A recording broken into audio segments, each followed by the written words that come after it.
Pessoal, bom dia a todos. Nós vamos dar início aqui à nossa tertúlia matinal. O tema hoje é interação passado-presente. De antemão, já queria agradecer a presença de vocês aqui nesse domingo de Páscoa, para a gente poder debater esse assunto sobre as influências do passado na nossa vida atual. Eu queria começar dizendo o seguinte: eu estou me dedicando a esse assunto, vai fazer ano que vem uma década, assim, de modo mais ostensivo, e uma conclusão que eu chego é que é um assunto muito complexo e a gente às vezes surpreende o quanto que o passado realmente exerce influência na nossa vida, é uma coisa que a gente sabe, mas a hipótese que eu tenho é que é muito maior essa influência do que a gente observa. Como nós fizemos o curso intermissivo e estamos estudando a conscienciologia, às vezes isso pode até atrapalhar essa percepção de influência do quanto que o passado realmente está presente na nossa manifestação.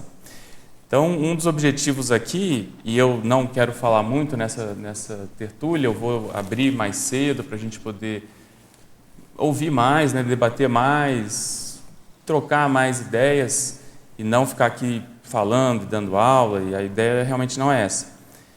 Mas um ponto que eu queria tentar entender é como que a gente pode tirar mais partido dessas informações para acelerar a nossa história pessoal, né? Essa é uma expressão do professor Valdo, aceleração da história pessoal. A gente já está fazendo esse processo, mas dependendo de como nós lidamos com as informações que nós já temos, essa aceleração pode se dar de modo mais ostensivo ou não. Em outras palavras, às vezes nós podemos estar marcando passo sem ter lucidez disso, sem estar muito aware, né? Sem estar muito consciente para essa realidade. A analogia que eu faço, hoje em dia está muito em voga essa questão de alimentação, e os nutricionistas às vezes falam, não, olha, você pode estar comendo, ingerindo uma comida que está te fazendo mal, mas você às vezes não tem sintoma, mas internamente aquilo está gerando anticorpos, uma doença autoimune, coisas assim, e a pessoa não sabe, está comendo às vezes arroz branco, está comendo ovo, está comendo alguma comida super inocente, aparentemente, mas para o caso dela, aquilo não está fazendo bem, e ela tem que desconfiar e fazer exames específicos. Aqui é a mesma coisa, às vezes a gente se acostuma com certas manifestações, estamos aqui, aquilo a gente gosta, porque é o nosso jeito de ser. Então, se a gente não lançar um olhar mais crítico, se a gente não tiver um modo de detectar como esse exame, se tiver alguém que possa apontar essa situação, a gente às vezes vai passar essa vida toda e não vai desconfiar de uma coisa óbvia. Então, por isso que todo o esforço que a gente faz na consecutivos de realmente voltar ao passado, olhar, ponderar, é no sentido de ver o quanto que essa influência está sendo positiva e o quanto que ela está sendo, às vezes, negativa sem a gente saber. É uma coisa que existe a obviedade, a negatividade óbvia, aquela automimese assim escancarada, aquela patomimese, nosomimese, mas existe aquela que é negativa, mas a pessoa não se deu conta, principalmente para o caso dela. Às vezes é uma coisa de aceitação comum, mas que com aquela história que a pessoa vem tendo nas vidas, para ela aquilo não seria bom. Então a gente começa a lidar numa seara muito complexa, porque não existem, às vezes, muitos parâmetros, ou a própria pessoa ela tem que se desconfiar de si mesma. Ela fala, olha, isso aqui, aquilo que o Waldo falava, né? Isso aqui não é para mim. Para o fulano não vai ter problema, mas eu não posso brincar, às vezes, com isso, eu tenho que dar mais contra na minha própria manifestação. Então, o objetivo aqui é a gente ver como é que essas insinuações do passado, mais sutis, que às vezes são as mais óbvias, como é que a gente pode detectar isso, como é que a gente pode, enfim, lidar com isso. Existem duas estratégias que a gente utiliza para poder potencializar essa aceleração. Existem várias formas, mas eu sintetizo de modo assim mais simples, em duas frentes, né?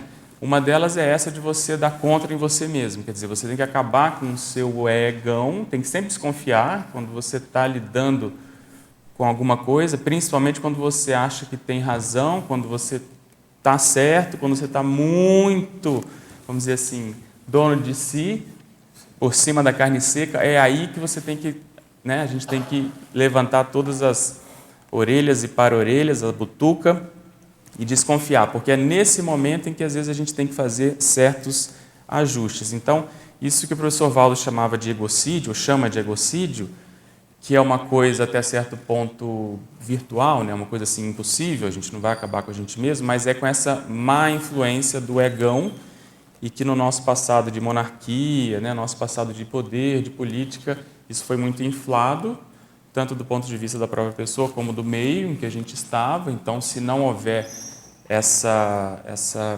a própria pessoa querer realmente morder na língua, é muito difícil. A pessoa vai continuar do jeito que ela vai fazer às vezes maquiagem, ela vai fazer uma coisa um pouco mais ambulatorial, mas ela não vai realmente segurar a tendência nosográfica dela. Então, uma frente é ver essas manifestações do temperamento mais egocêntricas, egóicas, nesse mau sentido, vamos chamar assim.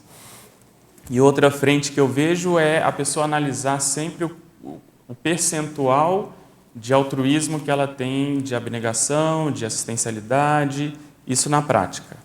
Então, você atuando com o processo do egocídio e com a questão da interassistencialidade, fugindo das palavras guarda-chuva, quer dizer, fugindo das abordagens muito superficiais, quer dizer, o quanto que eu faço de assistência, quais são os níveis, quais os tipos, desde um processo profissional até a nossa condição do voluntariado, a qualificação, por exemplo, do processo da TENEPS.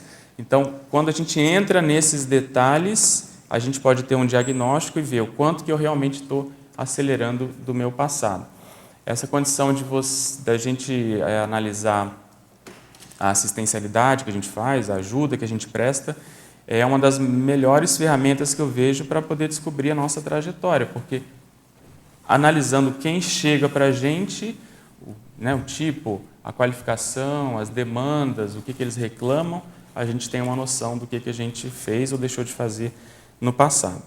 Então, dentro dessa perspectiva assim, macro, existem também duas abordagens que eu costumo sempre fazer. Uma é uma abordagem estática, quer dizer, você um belo dia e vai analisar a sua vida do ponto de vista do passado, quer dizer, o quanto que esse passado influencia a minha vida, como se fosse bater um raio-x. Então, a gente faz isso muito ajuda muito na consecutivos. A pessoa vai estudar a retrosenha dela, vai ver por que ela recebeu esse nome, aonde que ela estudou, como é que foi a família, quer dizer, a tradição da família, a ascendência, eu sou de família italiana, outra é espanhola, outro é, sei lá, da Alemanha, e ela vai começar a juntar esses dados e aquilo vai dar uma orientação. Então, é uma abordagem que eu chamo estática, quer dizer, você para, vamos supor, a pessoa tem 40 anos, ela vai parar e analisar e juntar essas pontas. Outra abordagem é um processo mais dinâmico, e essa é mais difícil, quer dizer, você tem que fazer as análises do passado na hora que a coisa está acontecendo. Então, a pessoa, às vezes, ficou contrariada, a pessoa, às vezes, teve uma reação um pouco fora da curva, mais exagerada. É nesse momento que ela tem que analisar o quanto que o passado está se insurgindo naquele momento. Então, ela tem que ver qual era aquele contexto em que isso aconteceu, qual era a pessoa, qual era o tema, por que ela se alterou de algum modo, porque aí sim ela vai ter uma noção mais fidedigna do passado acontecendo naquele momento.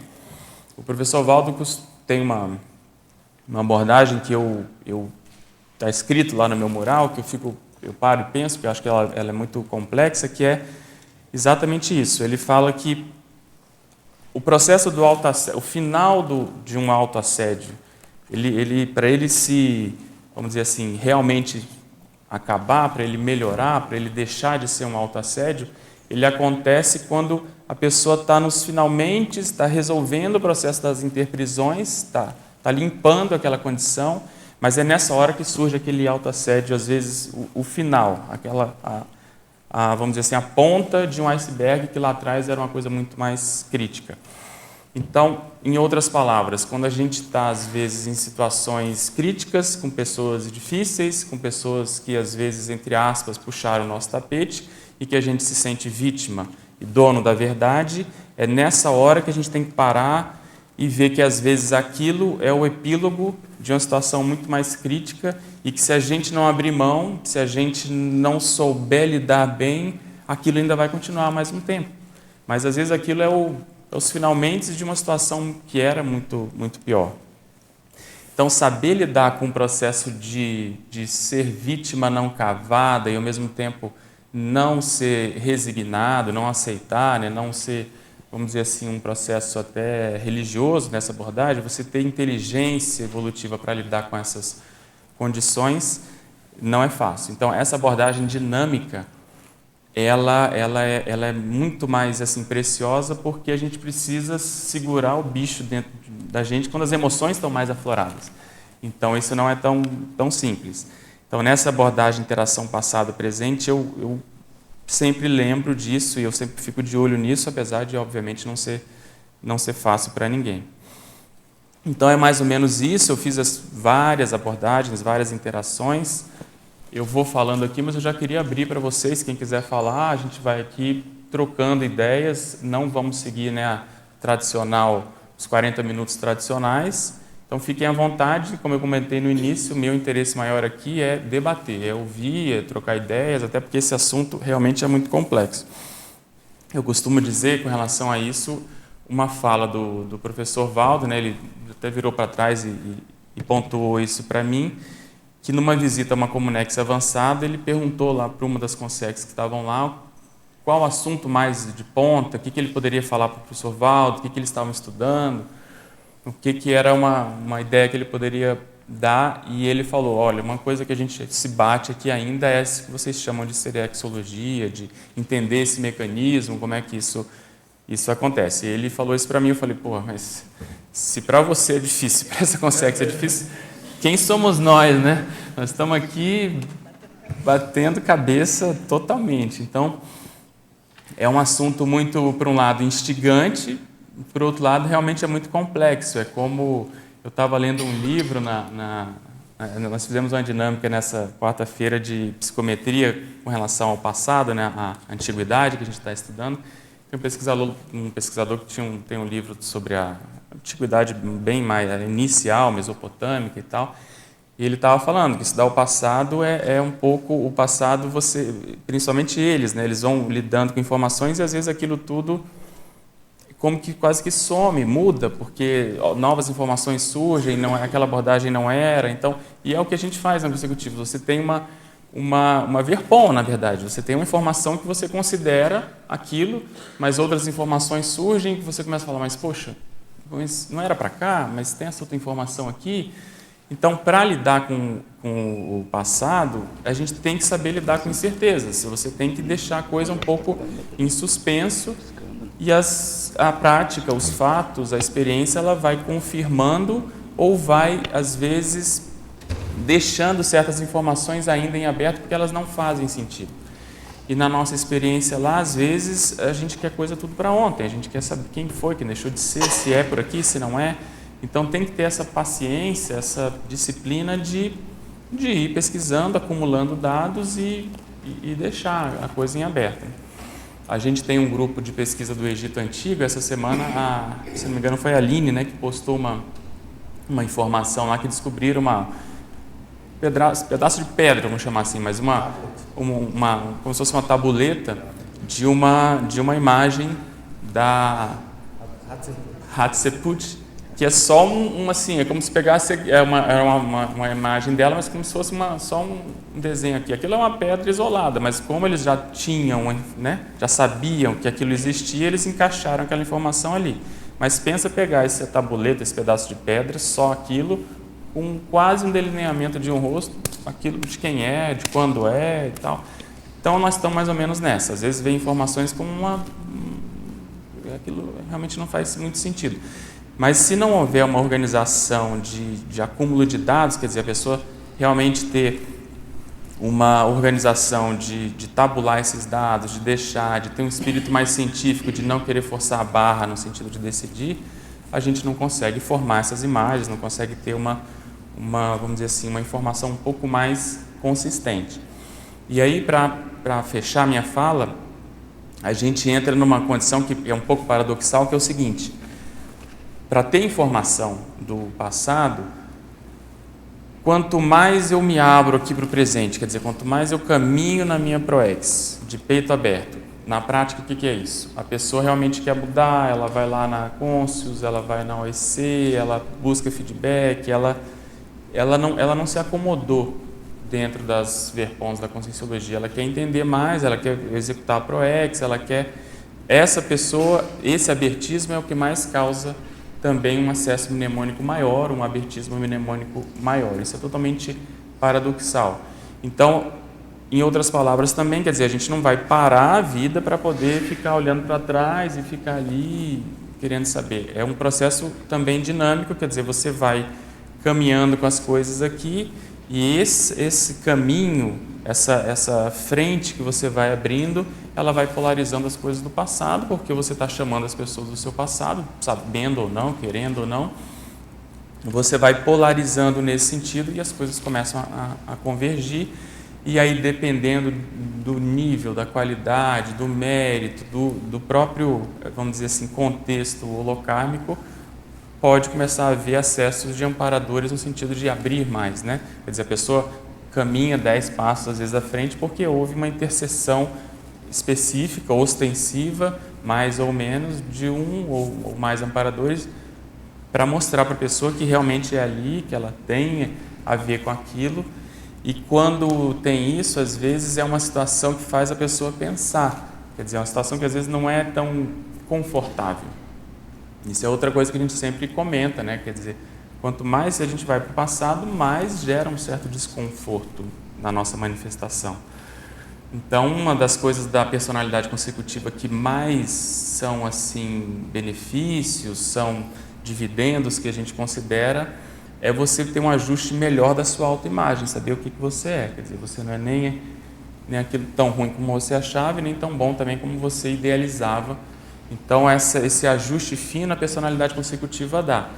Então, partindo desse pressuposto, quanto mais crítico nós formos conosco mesmo, no sentido de não nos idealizarmos, de não acharmos que nós somos assim, né, o rei da cocada, a gente vai se aproximar mais da possibilidade dos amparadores começarem a informar e mostrar cenários e contextos em que a gente estava envolvido e que eles são completamente, vamos dizer assim, ou paradoxais, ambíguos, quer dizer, dependendo do ângulo que você olha, é uma coisa muito negativa, mas dependendo do outro, aquilo não é tão negativo pelas repercussões, pelo trabalho que foi feito, pelo que você aprendeu, por vários outros motivos. Então, essa análise muito também maniqueísta, positivo, negativo, bom ou ruim, cosmoético, anticosmoético, a gente também está aprendendo a relativizar, a entender, mas sem dourar a pílula, né? Sem tirar o nosso da reta ali, da agulha, mas então é mais ou menos isso que eu queria falar para a gente poder dar início aqui ao nosso debate. Pode falar, João. Eu tenho que ver seriologia como aquele armário bagunçado, que se você tira um negocinho, cai tudo em cima de você, né? Essa dosimetria, sabe, de você saber assim, até você atuar ativamente, buscando informações, e ao mesmo tempo, não é ser pusilânime, mas ao mesmo tempo assim, ter aquela maturidade, não, peraí, vai devagar, o importante é o aqui e agora, dosar o aqui e agora com a busca, né, do passado. Você falou um pouco agora já, mas sim, como dosar isso de forma assim, equilibrada, né? Eu vejo que é fazer um balanço do que a gente já tem do passado, de informação, de hipótese, e ver se a gente tirou o máximo de proveito daquilo.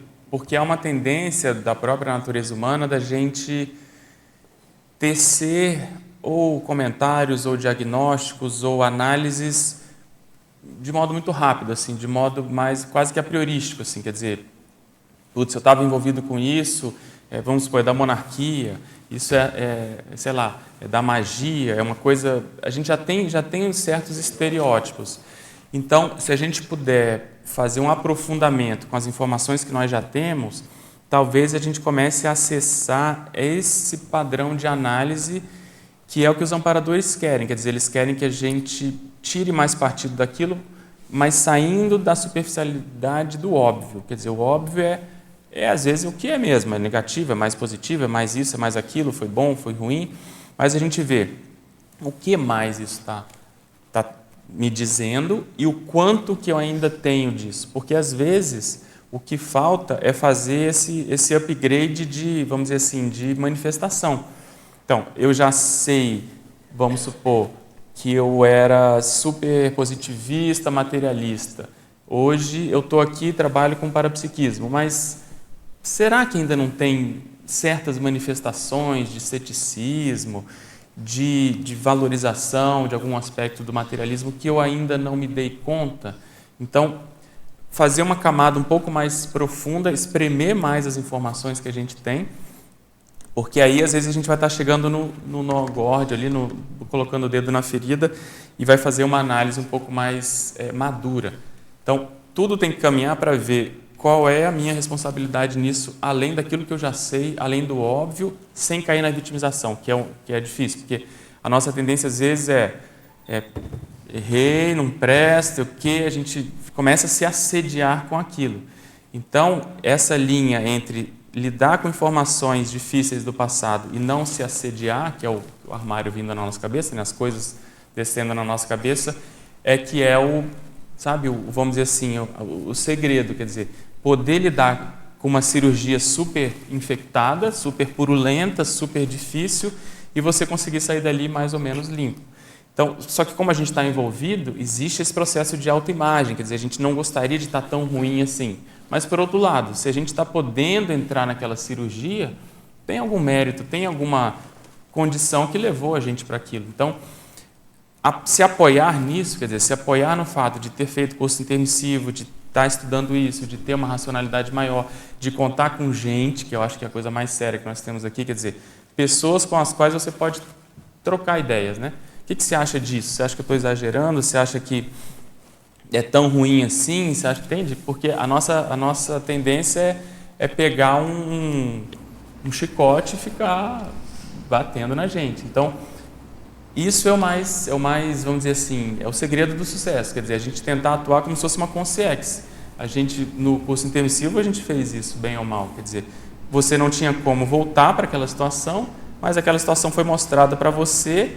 Como a gente tinha o rei na barriga, a gente se impactou com aquilo, porque aquilo não era o que a gente esperava. Então, houve uma cirurgia de destino ali, muitos ficaram mal, né? O esbregue vem daí, quer dizer, nossa, como pode, tal, abriu a cabeça. Então, a gente tem que tentar fazer isso aqui agora. Quer dizer, esse distanciamento, essa condição de olhar com calma, ver que aquilo, querendo ou não, aquilo já passou.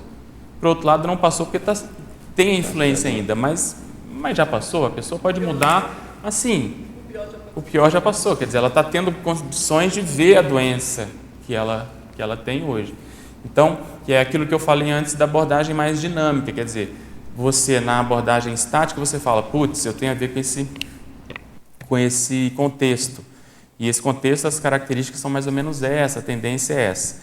Então, eu vou ficar de olho como que isso aparece no meu caso, quer dizer, na hora que eu vou encontrar uma pessoa, na hora que, às vezes, dependendo da pessoa, dependendo da hierarquia, dependendo da situação, se a pessoa às vezes pisa no meu calo, né, como que eu reajo, aí eu vejo aquele passado se manifestando, só que obviamente é um percentual. Só que a gente não quer, por orgulho, a gente não quer que nada apareça. Isso não existe, quer dizer, a gente não queria estar nem com nem 1% daquilo mais, mas não é assim. Então, saber lidar, ter uma certa compreensão com o mecanismo da coisa, eu acho que ajuda bastante. Quer dizer, você olhar a manifestação do passado em cima do lance, aquilo às vezes é quase que terapêutico, quase que resolve o problema, porque você entende, fala, cara, agora eu entendo. Então eu tenho que me policiar nesse contexto. Quer dizer, se começar a se configurar novamente um contexto que envolva, sei lá, poder, liderança, verdade, alguma coisa que eu acho que eu estou muito dono da verdade, muita razão, eu tenho que ficar de olho. É aí que eu tenho que ficar mais atento, às vezes não vale a pena falar, às vezes vale a pena escrever, porque aí você vai estar domando a fera na hora ali, no momento em que a coisa está acontecendo. Então essa prudência, eu vejo que ela vem desse discernimento de não ter assim padrões muito estabelecidos, quer dizer, você tem parâmetros, mas você é capaz de mudar a coisa em cima do lance, momento a momento. Você não pode ter a coisa muito formatada. Eu vejo, por exemplo, eu me relaciono com você uma coisa, às vezes com o Alexandre é outra, com o fulano é outra. Então, se eu tenho que o meu mega trafar é, sei lá, orgulho. Beleza, isso é uma análise mais assim estática, ele está ali, ele vai estar sempre ali. Mas com você eu posso ter um trafar que ele é outro, ele aparece de modo diferente, ou esse orgulho ele vai se expressar de modo diferente. Então, sabe, a gente tem que ter uma certa flexibilidade para usar a nossa autopesquisa de modo um pouco mais dinâmico. Então, eu acho que é por aí. Mas eu discordo, por exemplo, das pessoas que têm medo de analisar o passado, né? E a gente está chamando de serexofobia, sei lá, uma coisa nesse sentido. Porque o passado já está aí, a pessoa já sofre isso, os trafares estão aí, então ela acha que se ela olhar para trás, aquilo vai morder ela. Só que ela já está sendo mordida. Ela já está ali. Então, obviamente que ela tem que ter estratégia, ela tem que ter alguma condições de poder fazer isso. E essas condições, em termos de grupo nosso, eu vejo que a gente conquistou isso. Com o professor Valdo, com as técnicas, com o estado vibracional, com a TENEPS, com um nível mesmo de cognição que a gente já tem do mecanismo que acontece, a pessoa já se calça um pouco sobre isso. E outra coisa, caiu, levanta de novo. Quer dizer, se assediou, achou que evocou um assédio maior, vem, procura os EPICONs, procura a OIC, procura alguém que ela confie para se desassediar, qual que é o problema, entende? Mas ali ela vai ter uma noção um pouco melhor do que ela é, do que ela veio fazer aqui. Então, eu me bato muito com o processo, por exemplo, do complexo. O que é esse complexo? Como é que isso, na prática, quer dizer, a gente tem parâmetros, mais uma vez, quer dizer, vamos escrever um ou mais livros, né? Tentar atender as pessoas, mas o que mais? Em termos de holobiografia, como é que isso realmente é? O professor Valdo ele tem alguns debates que às vezes a gente talvez não entendesse de modo tão profundo. Outro dia eu vi um trecho de tertúlia que o pessoal separou, que ele falava assim: o que vocês acham mais importante? A pessoa atingir o complexo ou virar desperto? Aí todo mundo, mas os dois. Não. A pessoa vai decidir, ela vai ser completista ou ela vai virar desperto? Aí, como assim? Não sei o quê e tal. Então, o que eu acho que ele queria fazer a gente pensar existe aquilo que você vamos dizer, se a pessoa parar, ela pode atingir um nível de dispersidade muito, muito bom. Ela pode, se ela se dedicar um pouco mais a ela, né? Trabalhar com as energias, fazer mais desassédio, se dedicar mais à TENEPS, ela pode chegar a isso. E ele falou, óbvio que a condição padrão é o complexo, nesse caso, se fosse uma coisa assim. Mas, ele falou, tem pessoas que, em função da holobiografia, às vezes vão precisar se dedicar a essa condição para tentar elevar um pouco mais o nível evolutivo dela ali, como se ela fosse dar assim, um sprint, né, um gás ali, para ela poder acertar coisas dela, egocármicas e tal. Mas faz a gente pensar nisso, quer dizer, o complexo, existe esse padrão, mas a gente às vezes tem que ver cada caso. Entende? É para pensar nisso. Tem o beabá, receita de bolo, isso que nós estamos fazendo, mas existe uma coisa mais, talvez um pouco mais detalhada. É a mesma coisa quando ele fala de mega GESCOM e complexo. Às vezes, para a pessoa chegar ao complexo, se ela não lida com as interprisões, com a recomposição grupocármica, ela vai ser incompletista, apesar de poder ter uma mega GESCOM. Ele mesmo fala isso. Os meus tratados não serviriam de nada se eu não tivesse acertado os meus problemas grupocármicos, se eu não tivesse ajudado, se eu não tivesse me dedicado, entende?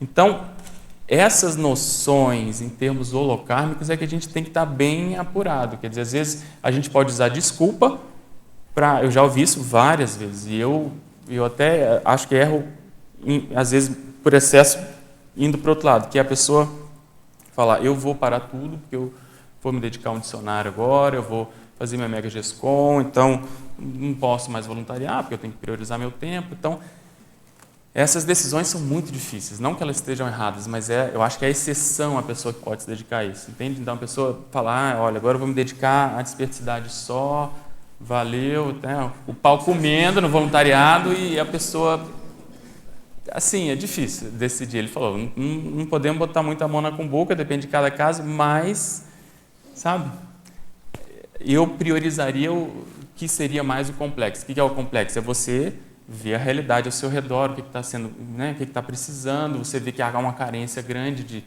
de pessoas para fazer, tem até briga por voluntário às vezes, quer dizer, então eu tendo mais a essa abordagem mais do que está sendo necessário. Mas isso me faz pensar também que às vezes eu preciso não usar isso também como desculpa para não fazer o que eu preciso fazer, quer dizer, porque o meu caso é diferente.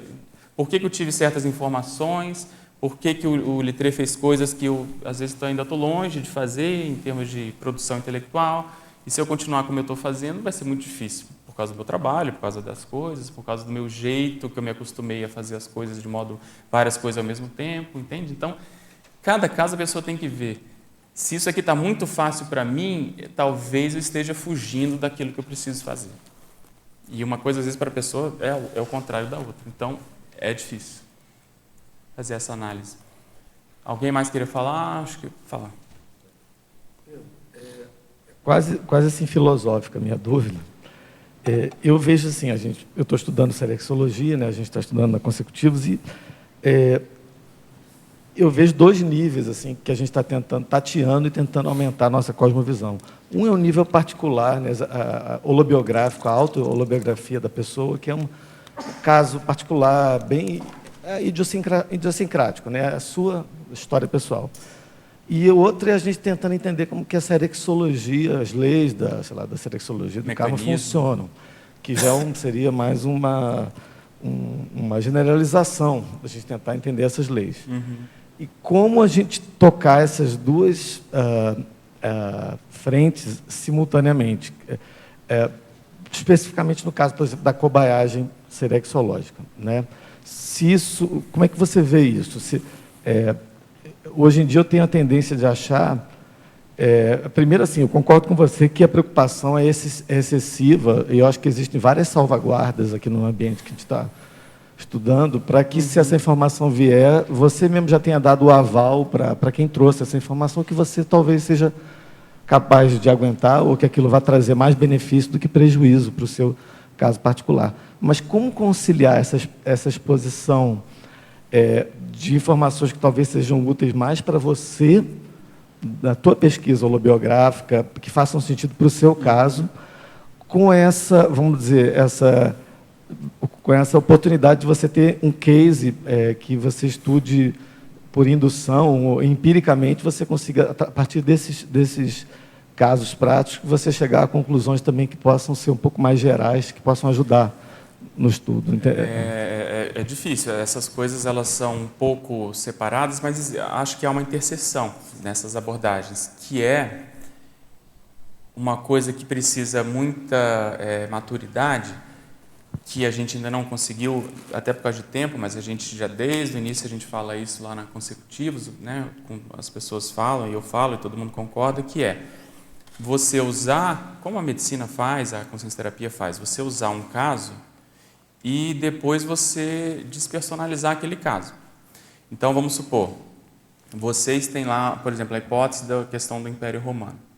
Então, quando a gente vai analisar qualquer caso, que aí tem a pessoa com ela mesma, beleza, como você falou, tem os interesses dela, as reações dela, e o paradoxo, ela é a que mais sabe daquele caso, por ser ela e porque ela está se dedicando àquele caso.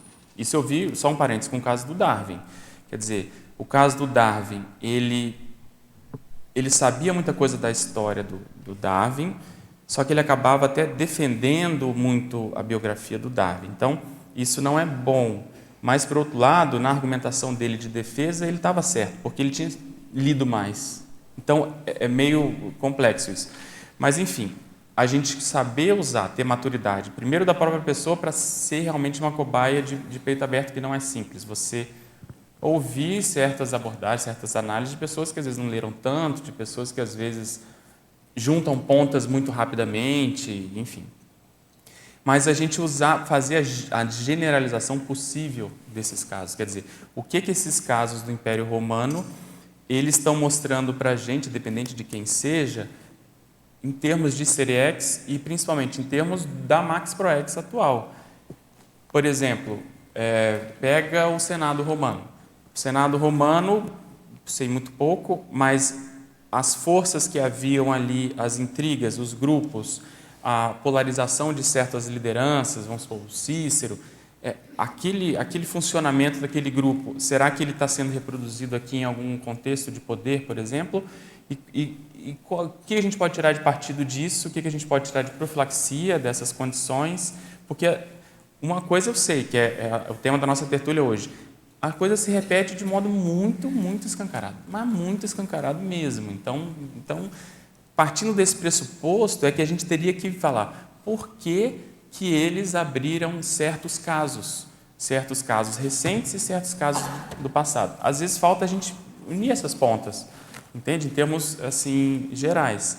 Então, não sei se eu te respondi, mas eu acho que todo o caso ele cabe uma generalização a priori, assim, por hipótese, quer dizer, o quanto que a gente está entendendo da série X a partir desses casos que foram levantados. E outra coisa que ainda falta, por exemplo, o Valdo, quando a Cris mostrou lá o parassociograma do Littré, ele falou, vocês têm que caminhar com isso até pelo menos 1100. Que é exatamente isso, quer dizer, você juntar os casos que existem de personalidade consecutiva e você fazer essas análises querendo emitir juízo de valor, quer dizer, você vai tentar entender a história desse grupo como ela foi, porque tem altos e baixos, tem coisas positivas ou negativas. Então, eu acho que ainda falta um pouco essa maturidade, a gente talvez esteja chegando no ponto de poder olhar para isso e aquilo não virar mais assédio, aquilo não virar fofoca, aquilo não assediar a própria pessoa. Então, se a gente tiver maturidade para lidar com isso, eu acho que a gente vai começar realmente a ter uma cosmovisão maior. E quando a gente resolve estudar a antiguidade para ver a raiz da nossa manifestação, já é nesse sentido. E a primeira mensagem que a gente quer passar para a gente mesmo é: nós não estamos fazendo nada de novo, apesar da abordagem ser totalmente nova.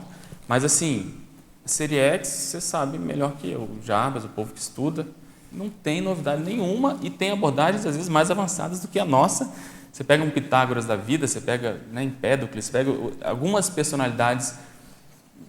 Então, são milênios e são muito mais avançadas. Então, isso faz com que a gente baixe a nossa bola, tipo, que a gente não está realmente inventando nada, sendo nem tão original assim, mas às vezes é o modo da gente fazer a nossa recomposição ou é o modo da gente dar uma contribuição, aí sim, real, em termos de abordagem daquele assunto, porque às vezes foi mal interpretada ou às vezes aquilo não, vamos dizer assim, não teve condições de frutificar de um modo assim mais ostensivo, aquilo teve muita coisa contra e hoje a gente está tentando ver se isso realmente fica para as próximas vidas de um modo mais limpo, sem tanto misticismo, sem tanta influência mesológica da mentalidade da época. Então essa mensagem da gente realmente, o tempo passa, esses milênios passam e a pessoa é a mesma. Teve um vernizinho do curso intermissivo, dessa nova vida, desse novo corpo, mas essa conscientização histórica ou para-histórica, ela é muito séria. E ela faz a gente pensar, porque aí a pessoa começa realmente a priorizar o tempo dela de modo diferente. Cara, eu não posso, eu tenho que fazer uma coisa para realmente acelerar mais, não se contentar só com o que ela tem feito até aqui. Então, isso que eu falei no início, quer dizer, o que é a aceleração da história pessoal, de fato? Às vezes a gente está satisfeito porque a gente começou a andar um pouquinho mais rápido, mas poderia ser mais se a gente tivesse maturidade para analisar esses casos, sabe, de modo mais isento, talvez. Eu entendi. Eu achei interessante na tua fala que eu acho que passa pela maturidade de cada um, ou a possibilidade de cada um saber, para a gente chegar no grupo, né, na maturidade grupal. Porque uma coisa é você saber algo da tua intraconsciencialidade, de onde vem, dessa cosmovisão. Outra coisa é começar a identificar relações dentro do grupo, que talvez vá dar muito mais noção para a gente como que funciona realmente esse revezamento grupal, né? Do qual a gente está inserido, né? Isso acho que é uma coisa que a gente ainda está por entender ainda. Nós somos muito críticos, né, na conscienciologia e então a gente às vezes erra no sentido de fazer essas análises muito, às vezes, ou peremptórias ou muito rápidas do que é bom, do que não é, se foi cosmoético, se não foi. Então, se houver um pouco mais essa calma para poder olhar, talvez a gente vá tirar mais partido. E essa falta que eu falei antes, talvez essa falta de abertismo da Proex atual, quer dizer, da gente enfrentar o que precisa enfrentar, essa falta de abertismo seja uma das respostas pelo fato de a gente não ter mais retrocognição pessoal ou grupal. Então, se a gente conseguir criar ambiente para, vamos dizer assim, valorizar esses momentos em que a gente se coloca em posição de recim, a pessoa resolve fazer um curso na Conscius, ela resolve fazer lá a consciência terapia, ou ela resolve, enfim, ela está buscando sinceramente essa mudança. Quanto mais isso acontecer, eu vejo mais as informações vão vir.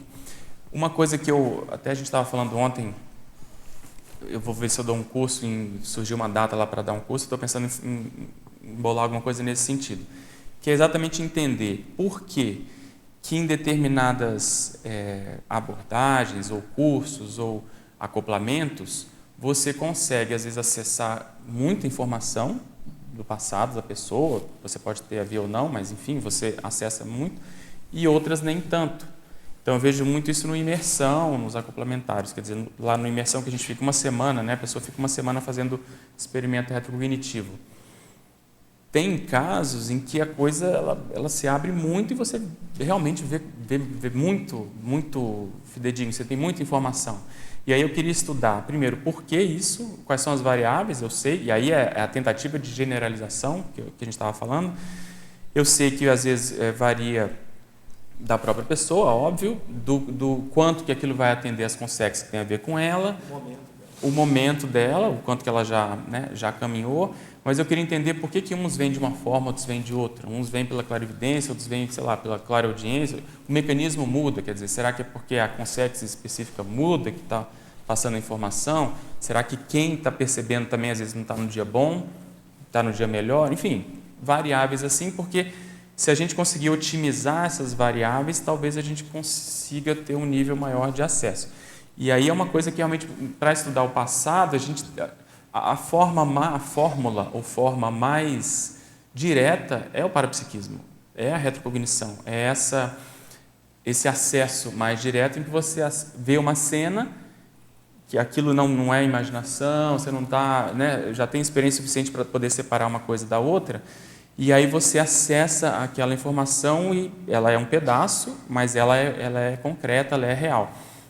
E a partir dali você caminhar com a pesquisa, quer dizer, você continuar com a pesquisa, você ter nessa informação uma hipótese de pesquisa para poder aprofundar. Então, eu vejo que se houver essa maturidade mínima no lidar com a informação, a gente vai ter mais esses acessos esporádicos. E isso eu vejo que é inevitável. Uma coisa que eu valorizo muito é a própria dinâmica. Porque se a gente tivesse mais parapsiquismo, esses encontros continuados parapsíquicos, eles são uma fonte muito grande de informações do passado para a gente poder ir juntando, mas isso tem que ir com muita calma, porque mexe com, né, não só com as pessoas que estão ali, mexe com o grupo inteiro. Então, você acompanhou muito bem isso, o professor Valdo, e tem um caso específico, né, que a gente acompanhava com ele, que é uma pessoa que dava muito valor para isso, ainda dá, né, muito valor para o passado, queria saber quem foi, o que ele fez, deixou de fazer. Mas o professor Valdo falava, eu não posso falar porque tem gente na sua família que, se eu falar, vai dar na cabeça daquela pessoa. Só que se você analisar essa pessoa aqui, ela também, talvez o nível de recim dela pudesse melhorar. E se ela revesse certas coisas, talvez isso acalmasse extrafisicamente até quem estava ali em cima do familiar. Então, esse xadrez é que... Muitas questões. Então, por isso que eu botei evoluciologia, porque é a tentativa de tentar entender como que esse xadrez evolutivo ele acontece. Quer dizer, você mexe numa pessoa, numa peça, e aquilo vai, né, dar uma repercussão no grupo todo. A interação entre a evolução pessoal particular da pessoa e a evolução do grupo, de todos os envolvidos. O efeito halo de cada peça, amadurecimento de cada peça no grupo. Né? Porque se a pessoa anda por ela, se ela faz o dever de casa e faz as recins, o desassédio dela, ela já está dando condições de ir trabalhando com essas consequências para os amparadores, às vezes, poder dar informação, melhorar, para aquilo ampliar, para ela ter noção de onde vem aquele assédio, daquelas influências. Então, eu vejo que é por aí.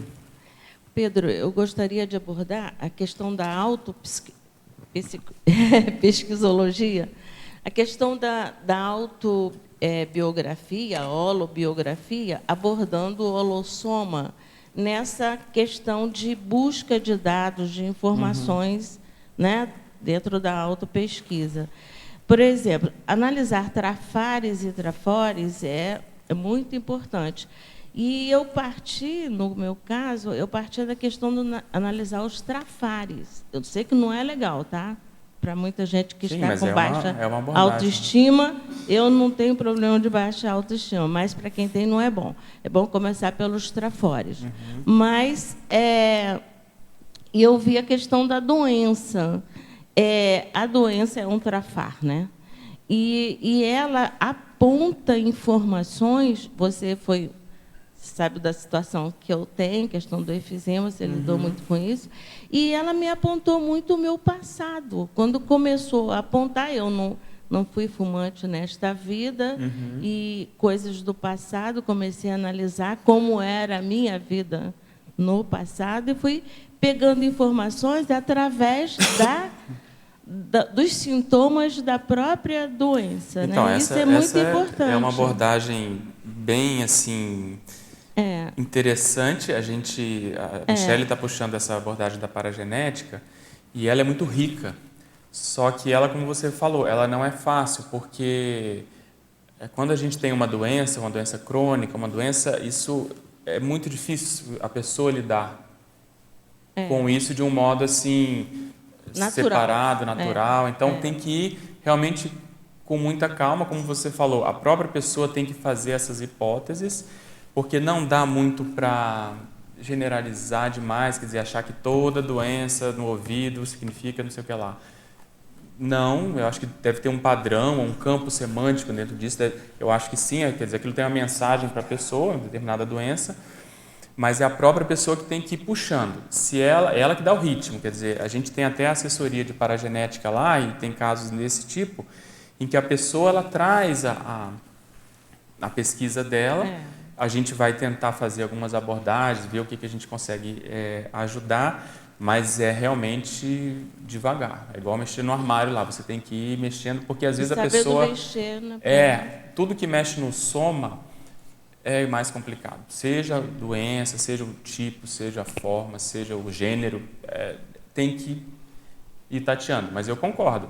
A doença é uma expressão óbvia... É a ponta do iceberg do holossoma, paragenética, né? Exatamente. Aquilo, ela junta, então, vamos supor, uma manifestação, vamos supor, pulmonar.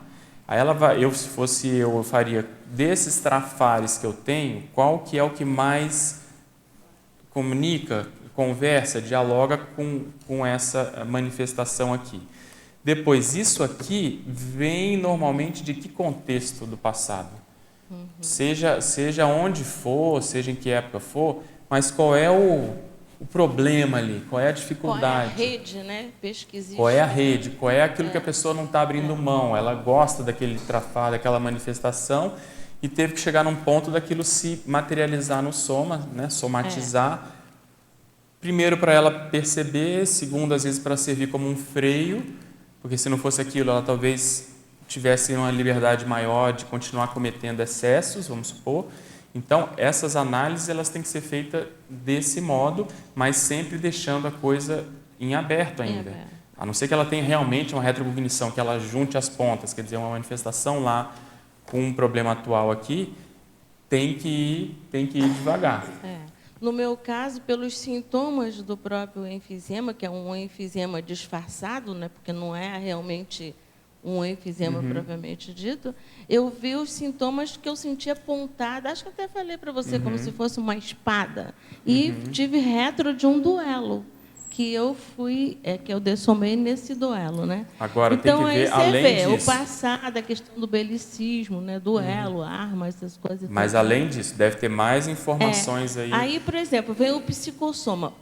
A gente tem até um livro que fala O Corpo Fala, né? E também a doença como caminho. Exatamente. Por exemplo, o que faz afetar o soma psicossoma, a questão das emoções não trabalhadas, condensadas, deixar se condensar através dos chakras. Né? Mas esse é o mecanismo. Mas no caso, né, aí, o próprio duelo, a própria coisa, ainda é superficial. Ainda é pouco. Então, tem que ver a emoção que levava para aquilo, o processo de fôlego, o que, sabe, você pode aprofundar para tentar entender melhor essa manifestação e ver se não existem outras vidas também que corroborem para, sabe, que façam a convergência para essa manifestação nosográfica atual. Então, assim, existe aquele trafar que é uma bênção, normalmente, na vida da pessoa, porque aquilo pauta a vida da pessoa, ela sabe, ela regra a vida, ela fica mais regrada, fica mais atenta.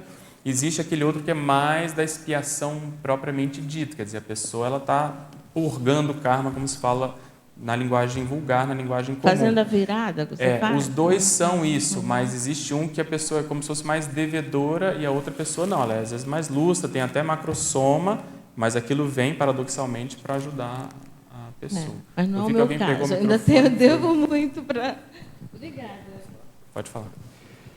Pedro, muitos dos intermissivistas tiveram um nome na enciclopédia, né? O próprio Valdo comentava isso, tiveram uma contribuição bem relevante para a ciência ou para a filosofia, e eu fico tentando entender hoje em dia como é que a gente pode comparar a produtividade dessa vida do passado, que foi muito, né, boa, relevante, às vezes com a nossa produtividade aqui, que não chega naquele nível de impacto, né? Porém tem uma contraparte que é mais intraconsciencial. Como é que a gente pode comparar isso aí e não se sentir inferiorizado em relação ao passado? E também não cair na autocorrupção, né? De se contentar com um pouco, né? Eu vejo que, para tentar entender uma coisa,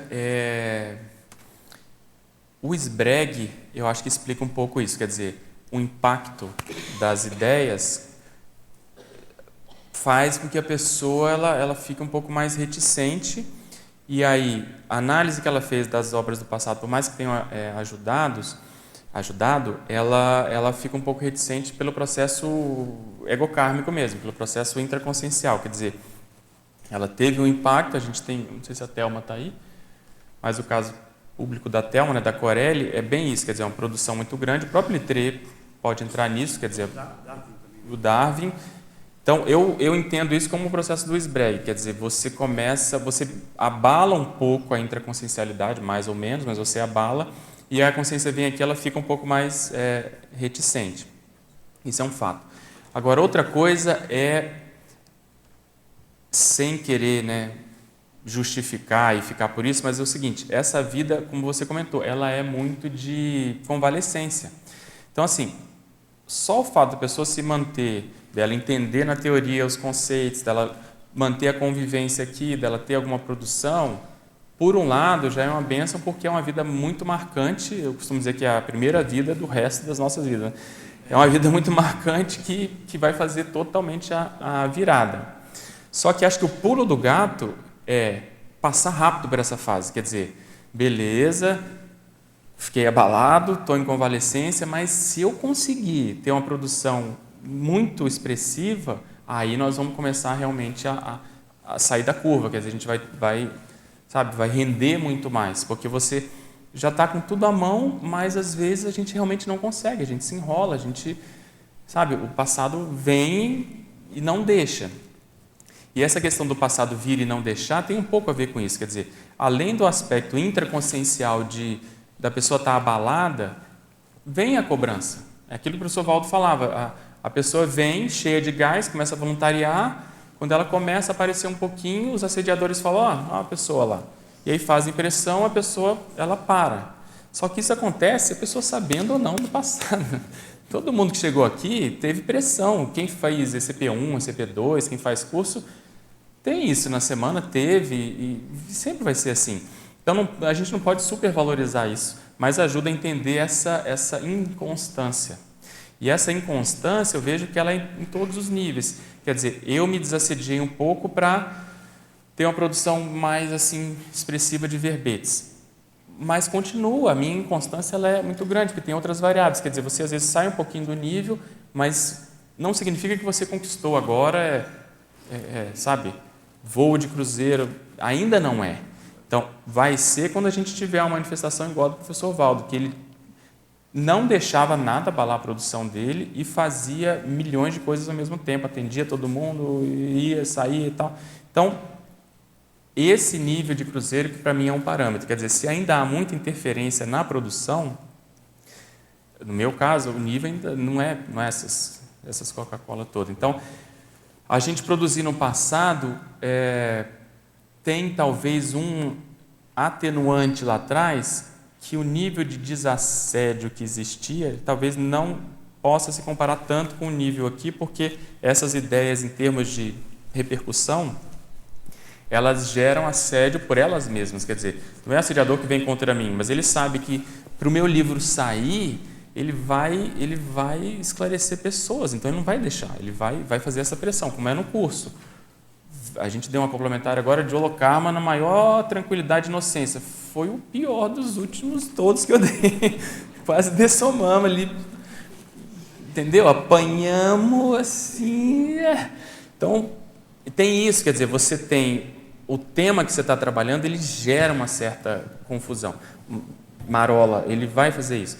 E aí a gente fica tentando entender, beleza, é o tema e tal, mas às vezes quem estava lá. Então, a gente procura ter um olhar assim, tem o tema, mas a turma que se juntou ali, às vezes tem pessoas muito preciosas, que se você esclarecer no nível de liderança que a pessoa tem, a pessoa mais novata, aquilo vai gerar uma repercussão muito grande naquele grupo. Então, eles vêm com tudo para não deixar realmente aquilo acontecer ou para tentar, né, atrapalhar ao máximo. Então, como é dinâmico, eu vejo isso, quer dizer, se você pegou um tema e aquilo está difícil, você já tentou e está difícil, é aí que você realmente tem que insistir, porque aquilo deve estar dando uma repercussão, ou vai dar uma repercussão muito grande.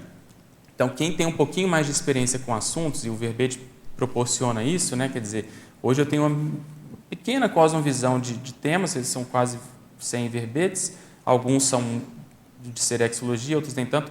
Então, eu sei qual que eu posso escrever com que não dá tanta coisa, quais que são um pouco mais difíceis, sabe, de sair, que dão mais trabalho, entre aspas, assim. Então, a gente tem que ficar um pouco mais ligado com essas repercussões na produção.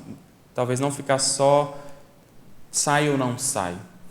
Outra coisa que eu estou lembrando aqui, a gente está lá, um grupo da Unescom está trabalhando num curso sobre Megagescom, auto-revezamento. Então, isso aí é um assunto desses, eu acho, quente, porque nós precisamos, todo mundo, mas principalmente os autores, levantar a bandeira do livro como o Valdo fazia.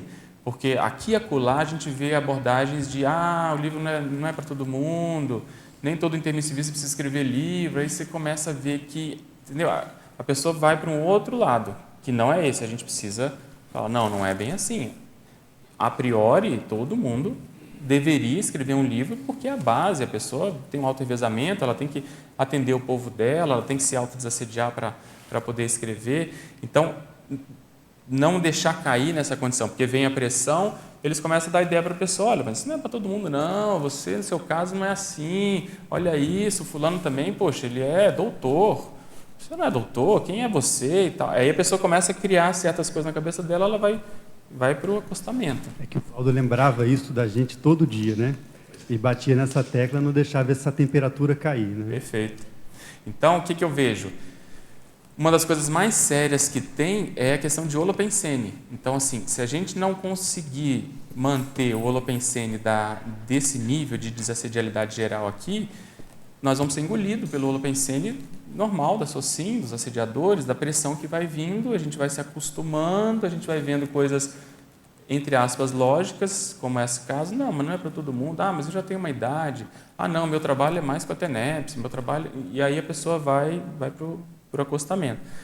Então, eu penso que, em função de como o professor Valdo deixou as coisas aqui, a gente ficou mais enrolado, porque a questão da desperticidade em 3 anos, a questão, né, dos livros, dos verbetes, das ICs, da questão da política interna, tudo isso se complexificou muito e a gente tem que lidar com essas variáveis, evitando essas abordagens muito separadas, vamos chamar assim, sabe?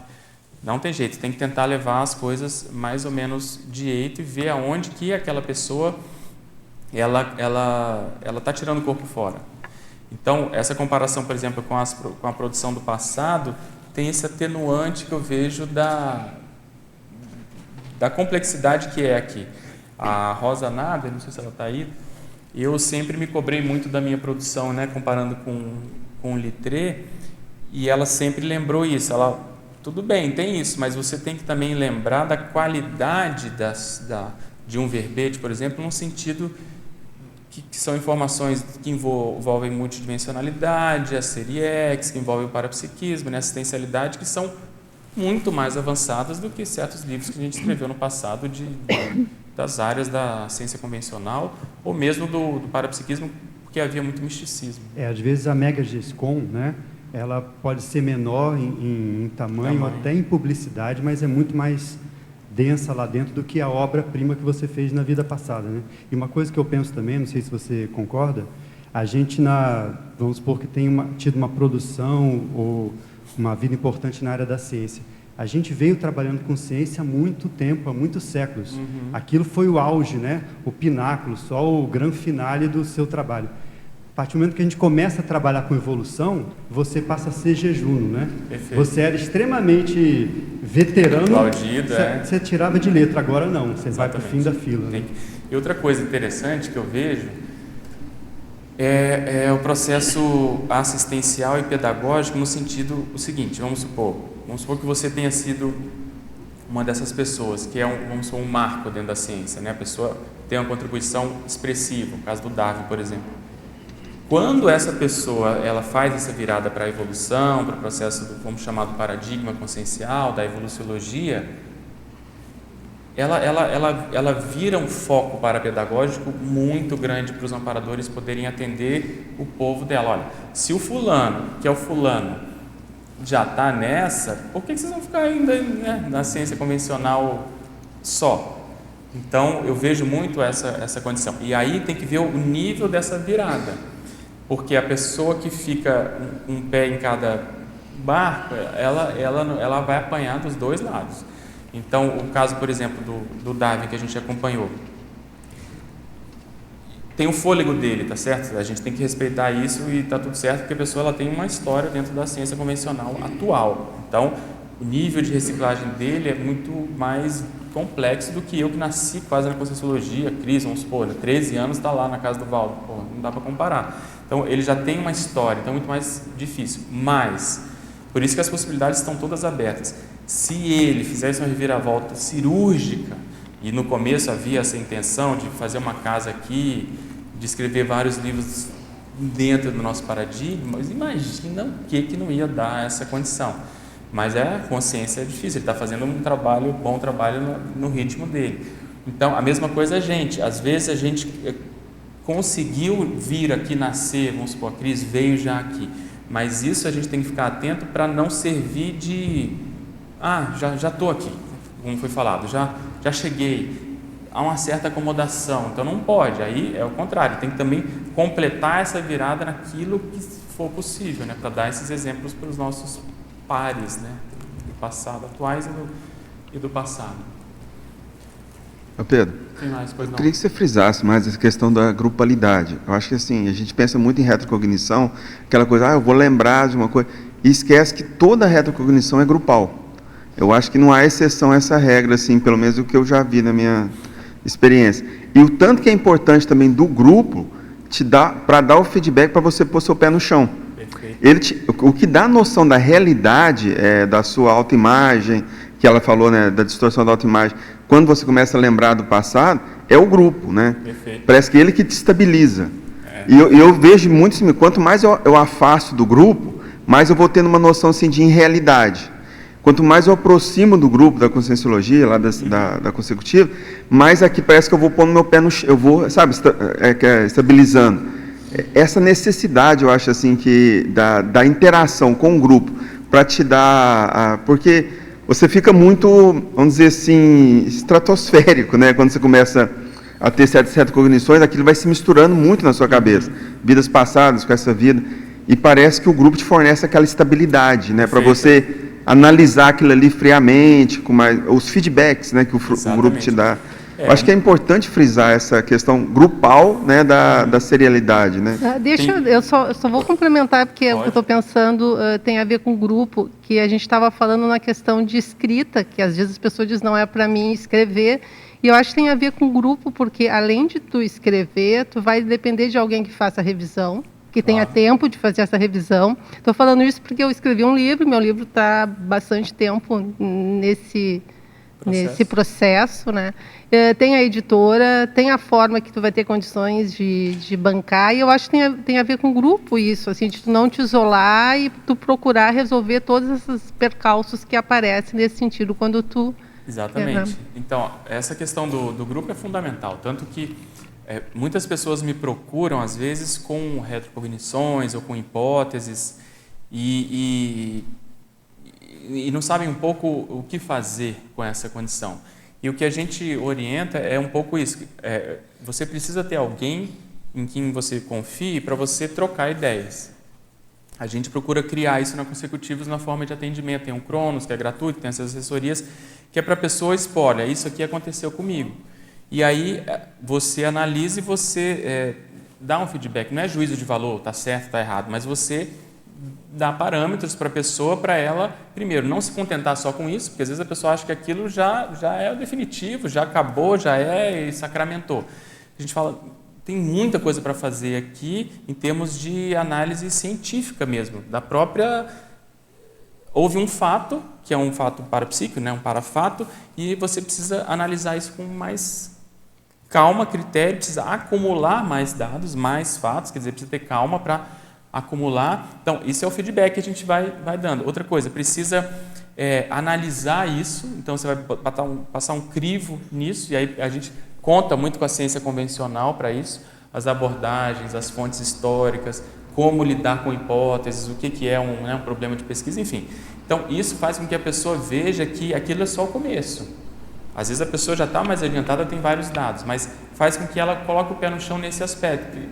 Quer dizer, às vezes a gente é muito rápido nas análises ou na conclusão da coisa. Quer dizer, existe essa hipótese e aí você sabe, a gente lidando com memória, por mais que a retrocognição a gente realmente saiba aquilo, só que quando ela vem, ela entra num formato do nosso cérebro, que a gente tem juízos de valor já, principalmente na conscienciologia. Né? Então, arte, por exemplo, é quase que um pecado. A pessoa na arte, ela está quase que ela pode ir embora. Tem gente que fala assim, mas é porque eu estava na arte. Escondidinha. Gente, quem não estava na arte, quem não estava na monarquia, quem não fez besteira, quem não... Porra! Então, assim, essa primeira abordagem é quem nunca, né? A pessoa tem que relaxar com isso. Então, é o feedback que dá isso. Quer dizer, você saber lidar com as informações do próprio passado para poder ter interesse nisso, para você poder ver com outros olhos e não com um olhar preconceituoso com relação ao passado, distorcido, você acaba distorcendo. Então, você analisar uma retrocognição tem que ter o cuidado, né, e assim a honestidade de você escrever como ele realmente foi. Quer dizer, minha retrocognição foi assim. Aí depois eu vou analisar e vou meter o pau e tal.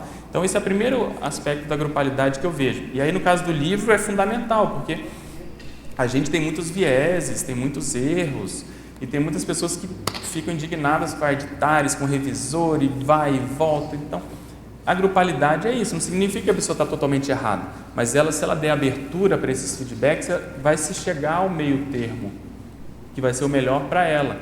E como no nosso caso, a gente está tendo muita experiência nessas análises, a Editares tem muita experiência de vários outros livros que, se deixasse aquilo prosseguir, ia dar na cabeça da própria pessoa. Então, ter abertura para esses feedbacks é fundamental. Agora, uma outra questão com relação à grupalidade que eu vejo é que toda retrocognição, como você falou, ela em si já é grupal, porque você vai evocar aquilo tudo, aquilo vem energia, as pessoas vão começar a aparecer. Vai pegar para todo mundo, né? Vai pegar para todo mundo. Então, isso é um fato. Agora, o outro é o seguinte, igual a personalidade consecutiva, a consequência imediata de qualquer informação do passado é você querer e dever buscar onde estão as pessoas, quem são as pessoas. Até um certo ponto, as pessoas ficam um pouco inibidas, ficavam talvez um pouco inibidas com isso, mas a gente precisa ser um pouco mais audacioso no sentido de fazer esses cotejos, não para sacramentar, fechar e concluir, mas para você começar a ter uma visão de conjunto maior. Quer dizer, se eu lembrei de uma dessoma minha que tinha um grupo envolvido, quem eram aquelas pessoas? Eu já consigo identificar hoje. Uma das coisas mais sérias que o Valdo me falou aqui, né, colocando o dedo na minha cara, tem testemunha, foi: você precisa encontrar essas pessoas do grupo Karmograma do Littré hoje. Isso é um dever, isso é uma obrigação, tipo, quase assim. Essa informação veio para você por isso, não é para você saber que você foi fulano, tem esse processo egocármico, mas isso dura até a página 7, quer dizer, rapidamente você elimina isso e vê essa questão grupo kármico e fala, por quê? Só tem líder aqui. Então, o Littré era um líder num certo nível intelectual, político e tal. Então, na hora que eu estou aqui, eu tenho que ver aonde que esse povo está, tanto os líderes, mas principalmente os liderados. E aí é difícil. E aí aconteceu uma coisa muito interessante recentemente, você viu o que é pesquisa e camadas de pesquisa, né? A gente estava dando aula lá na escola de personalidade consecutiva e eu dei esse exemplo. Quando eu fui estudar o Littré, coincidentemente, como eu gostava muito já da toda a parte de epidemia, né, microbiologia, essa questão toda envolvendo esse assunto, eu tinha vários livros, e um dos livros que eu tinha era a biografia do Pasteur. E aí, um belo dia eu vi uma coisa na internet que fazia a junção dos dois nomes, porque o Pasteur, quando o Littré dessomou, o Pasteur substituiu ele na Academia Francesa. E aí eu fui no livro do Pasteur para ver mais. E, surpreendentemente, ele fala muito do Littré, coisas que eu não via em outras biografias, a questão dele ter dado o nome de micróbio, uma coisa que me interessa hoje, por causa do neologismo, enfim. E aí mostra a relação dos dois, porque o Pasteur ele era mais da monarquia, ele combatia um pouco o positivismo, ele era mais do método científico na prática, ele era super, vamos dizer assim, gabaritado nisso, tem muito mérito nessa condição. Mas havia essa questão. Então, o Pasteur ficou numa situação de, poxa, eu vou substituir o cara, se eu for eleito, e eu vou ter que elogiar ele, porque eu estou substituindo a um mise-en-scène de fazer isso. Então, ele se viu nessa condição. Então, aí vem, primeiro aspecto, quer dizer, será que o Pasteur está aqui em função dessa relação ali que havia dos dois e tal?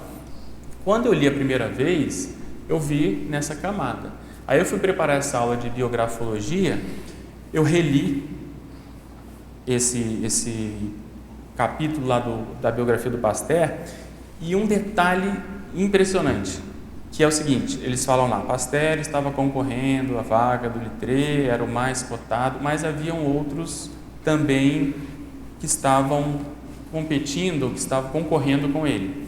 E o primeiro da lista era o Ferdinand de Lesseps. Para quem não sabe, o Ferdinand de Lesseps tem uma hipótese muito grande dele estar aqui hoje e ser muito próximo a mim também. Só que lá, quando eu comecei a estudar o Littré, eu não tinha noção de quem era Ferdinand de Lesseps. A gente estava na casa da Mabel um dia, o Valdo falou esse nome, começou a ocorrer várias sincronicidades com um amigo nosso, ele começou a estudar e viu que ele não tem mais dúvida, mas enfim, tem essa hipótese. Então, olha essa questão do grupo se configurando do meu lado, coisa mais louca. Aí você já tem 3 nomes que conviveram no século XIX. Então, a análise retrocognitiva, serexológica, ela caminha para o grupo karma, ela caminha para o processo do evoluciólogo em função disso. Quer dizer, você vai pesquisar você para encontrar os outros, porque você hoje está 1% melhor, mas você precisa ver aquele povo que não está.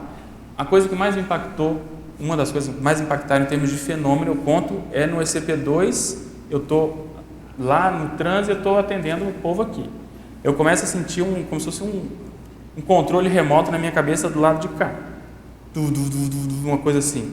Aí quando eu olho para cá, tem umas 4 consegues flutuando na minha frente, um pouco mais distante assim, 4 homens, um estava atrás, um deles de jaleco no meio estava com os outros 2 que estavam de preto. E ele falava para os outros 2, olha o que ele está fazendo lá, olha quem era. E era o povo da maçonaria do Littré, positivista, lá da Terceira República, e um deles começou a chorar. Ele ficou impactado por me ver, porque eles acessaram lá a memória, e por ver o que eu estava fazendo e ele explicando lá. Então, quando eu vi aquilo, eu falei, gente, o que nós fazemos aqui é muito mais sério do que a gente está pensando. Então, dos dois lados, quer dizer, tanto dos erros, porque eles olham os nossos erros e aprendem com eles, e das nossas tentativas de acerto. Então, nós realmente somos exemplo, positivo ou negativo, para esse povo do nosso passado. Então, por isso que esse processo de retrocognição, ele não sobe mais a cabeça, não deve subir a cabeça, por causa dessa conotação assistencial. A gente tem que empregar isso, de algum modo, nas aulas, nos livros, nas tertúlias, entende? Para você poder mostrar para a pessoa o mecanismo. Quer dizer, o mecanismo é exatamente esse. Eles tiveram um trabalho danado, vê bem, teve uma vida crítica no passado, né, que é a hipótese lá do professor Valdo. De lá para cá, até a vida do curso intermissivo, pré-curso intermissivo, eles foram tentando trabalhar com a gente, de algum modo orientar para a gente ir se liberando karmicamente das nossas besteiras. Então, tem hipótese de gente 800 anos, 8 vidas, vários séculos, às vezes, enrolado com interprisão, baratrosfera e tal, foi se limpando, liberando para poder ter condições de fazer o curso intermissivo, que eles já sabiam o que ia acontecer lá atrás, né? Então, o que acontece? Quando eles fazem isso, e a gente, de algum modo, conseguiu chegar aqui, entre mortos e feridos, né? O exército baleado, de mas chegou. meio machucado. Chegou mancando, mas chegou, né? Estamos aqui, eles começam a ter condições de buscar aquela consciência e falar, olha lá, olha o Jarbas lá, com toda a dificuldade, olha o que ele está fazendo, olha a vida dele, olha e tal. Então, isso, em função do rapport, e eu vejo que a evolução, ela tem muito processo de intimidade, de família, por isso que eu botei para a parentela, não tem jeito. Você conviveu com uma pessoa que você gosta, que você tem intimidade, é isso que vai quase que prevalecer no processo, entendeu? Porque a pessoa confia, ela se sente bem, ela se sente confiante, ela sabe que ali ela sabe como é que a coisa vai acontecer. Então eu vejo que esse mecanismo da grupo-karmalidade é muito fundamental. E aí o livro, nesse aspecto, potencializa isso ao máximo, porque não é mais você ali. Olha o que o Jarbas escreveu, às vezes está lá no fim do mundo e ele sabe, a pessoa vai ter afinidade pelo processo da energia do passado. Eu lembro de uma vez, o professor Valdo, né, que eu cheguei para ele, né, eu tinha visto um livro, deu aquele insight, né, aí eu cheguei para ele, professor, olha isso aqui, é o fulano e o fulano aqui, é isso mesmo. E agora, o que você vai fazer com isso? Porque isso aí vai dar tudo na sua cabeça. O que você vai fazer com isso? Aí eu lembro que eu corri atrás de você, Pedro, posso dar uma aula sobre isso? Aí eu fui lá, apresentei um colóquio, né, sobre aquele livro, você lembra, né? Sim. E aí parece que até então estava aí fez assim, parece que você tem que dar um destino para aquela informação. Exatamente. Se você pega uma informação e segura, aquilo ali é igual segurar uma brasa, vai queimar sua mão. Né? Então, assim, esse destino para a informação, principalmente por isso, eu acho que quando você tem uma retrocognição, você tem que se preparar, porque você vai sustentar muita coisa do grupo, do seu grupo karma, que vai pegar em todo mundo. Eu lembro do Alexandre, quando o Walter falou para ele estudar uma personalidade do passado, eu não estava sabendo de nada, e eu e ele começamos a estudar a mesma personalidade, sem eu saber que ele estava estudando isso, sem que o Walter saber que o Walter tinha falado para ele. E assim, eu não tinha relação nenhuma com aquilo. Mas você vê. Aparentemente. Naquele momento, né? Mas era o mesmo grupo do passado que nós dois estávamos juntos naquilo, exatamente. Né? E eu comprei um livro do cara, comecei a estudar sem saber de nada. Então, mas você vê, vocês estão dando curso sobre isso, esclarecendo. E uma coisa muito séria, não é só a informação, é como lidar com a informação. Quer dizer, a questão de hipotetizar, a questão de ver os dois lados, a questão de você... aquilo não mexer com a pessoa, ela não ficar ou vaidosa ou assediada com aquilo, quer dizer, esse modus operandi em lidar com a informação, eu vejo que é muito sério. Quanto melhor nós soubermos lidar, mais a gente vai ter acesso à informação, porque eles vão liberando conforme a gente vai... Recentemente, eu tive o negócio dos samurais na complementar. Aí eu preparei o curso sobre o templo de Shaolin, mas eu enfoquei o lado do desenvolvimento parapsíquico através das artes marciais, né? Eu reverti o negócio. Quer dizer, eu apresentei uma aula sobre aquilo, mas sobre um outro enfoque, né? Então, assim, a gente vai acabando, vai aprendendo, né? Como que você lida com aquela informação, né? Você tem que criticar o que realmente não presta e tem que entender os zeitgeist da época, tem que entender o espírito da época e... Fala, Cris. Não, eu queria só completar essa ideia da grupalidade, que o Jarbas levantou essa questão, porque a gente recorda que o Valdo ele falava muito que o mais importante, ao invés de você dizer assim, eu fui fulano, eu sou da equipe do fulano. Exatamente. Ele falava muito isso, e as pessoas riam muito na cara dele quando ele falava isso, porque falavam, você está querendo fugir, você não está querendo dizer que você foi o fulano, né? Que pode até ser que ele fosse mesmo, mas enfim. Ele falava, não, mas o mais importante eu sou da equipe do fulano. Por quê? Porque, às vezes, até pelo convívio de um grupo por um tempo, dentro de uma ideia, defendendo uma ideia, fica parecido os posicionamentos. Não os temperamentos são diferentes, mas os posicionamentos são muito parecidos. Então, a gente vai analisar a história e, às vezes, você... Eu sou o fulano, não, mas eu acho que eu também podia ser o fulano, que era amigo do fulano, entendeu? Então, fica difícil você acertar, né? A não ser que você tenha uma retocognição, uma informação muito clara, acachapante, né? Mas, tirando isso, é uma questão de grupo, porque muitas vezes você está envolvido naquele contexto, mas fica difícil certinho localizar exatamente quem você foi, né? Então, mas isso ajuda muito a definir a linha da pessoa, né? Quer dizer, é uma equipe que vem trabalhando... A ProEx é como se ela ganhe uma conotação serexológica, quer dizer, a tarefa é serexológica, porque é óbvio, porque a pessoa vai fazer o que ela sabe fazer, o que ela aprendeu a fazer, o que o trafor dela foi desenvolvido naquela área. Só que o grau de cosmoeticidade vai aumentando naquilo, quer dizer, aprendeu a mexer com as energias na arte marcial, beleza, vamos aproveitar isso para botar a cosmoética aí e virar uma coisa mais assistencial e tal. Então, ontem aqui na tertúlia da tarde, o Alexandre Baltazar estava lembrando muito do curso Definição da Especialidade Pessoal. E o que ele chamou a atenção? Da atuação interdisciplinar, quer dizer, haviam 4 ICs ali ajudando a pessoa a definir exatamente isso. Quer dizer, ela é de que equipe? Ela tem a ver com qual especialidade? Então, tem a abordagem da ProEx, tinha a abordagem da Conscius, tinha a abordagem da OIC, tinha a abordagem do CAEC, do processo na época da parasociologia, parasociometria, quer dizer, como que a grupalidade pode ajudar a pessoa na ProEx atual. Então, quanto mais nós pudermos ter essa abordagem grupal, interdisciplinar, vai ajudar justamente por isso, porque aí a pessoa vai saber, não, eu sou de uma equipe, quer dizer, eu participo dessa equipe. E todo o processo a gente botou uma interação desse tipo, quer dizer, é a parentela do passado que vai virar uma equipe PEX e uma equipinha hoje, quer dizer. Então, interação passado-presente, uma das formas mais óbvias é você olhar, hoje você trabalha com quem, né? Quer dizer, as pessoas que estão muito próximas da gente, a gente tem que desconfiar nesse aspecto. O que era ontem? Qual era a relação que havia ontem? Qual que é a linha? E as linhas não são exatamente, como as consciências não são exatamente a mesma coisa, as linhas também não são exatamente a mesma, mas elas têm esse holopensene em comum, né?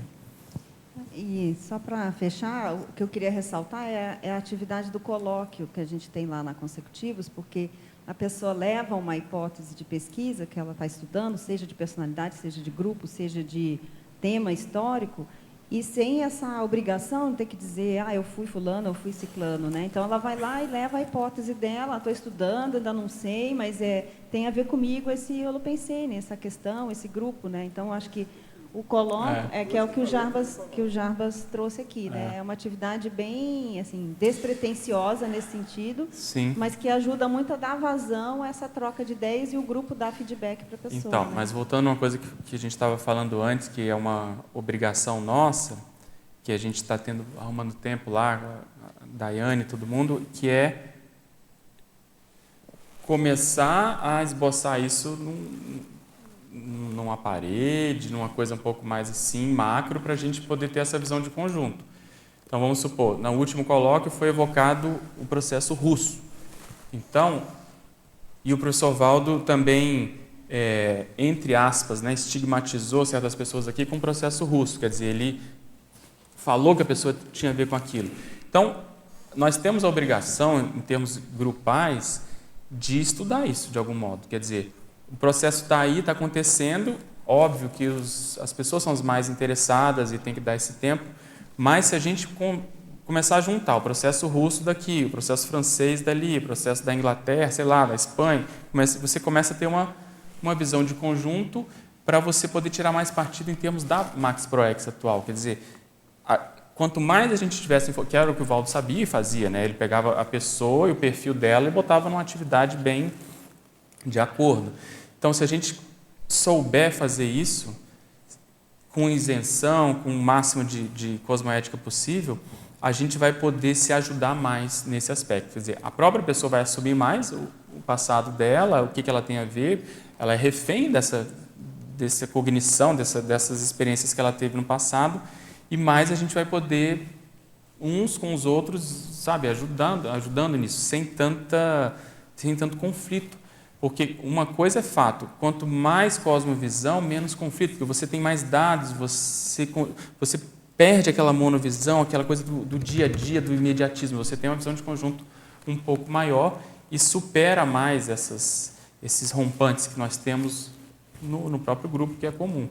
Então, essa condição de grupalidade é fundamental, a gente tem que ainda caminhar bastante para entender isso. Porque, como foi falado, a auto-proex e a max-proex, quer dizer, a pessoa tem a responsabilidade dela. Aí, como é que isso se encaixa na max-proex? E aí que, às vezes, a gente não tem tanta maturidade de entender a extensão disso, né, a expressão disso. Mas que mais? Eu estou falando muito aqui, queria ouvir mais vocês, hein? Pois não, tem microfone ou pode ser no gogó?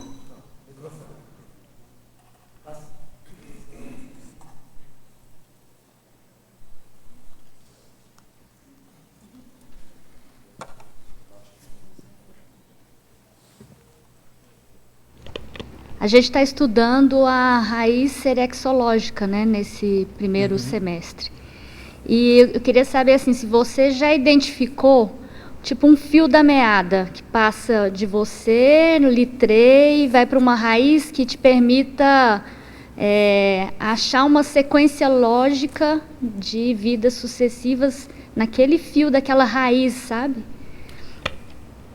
Sim, esse é um assunto também super complexo, porque quando a gente, às vezes até a gente recebe crítica, né, em função disso que eu vou falar, que é às vezes a gente tentar pegar um conceito e você fazer uma síntese em cima disso. Então, quando a gente fala em raiz, a intenção é o que lá na antiguidade a pessoa já estava fazendo e ela continua fazendo até hoje, obviamente com outro nível, com outra complexidade, com outra abrangência, mas a raiz é a mesma.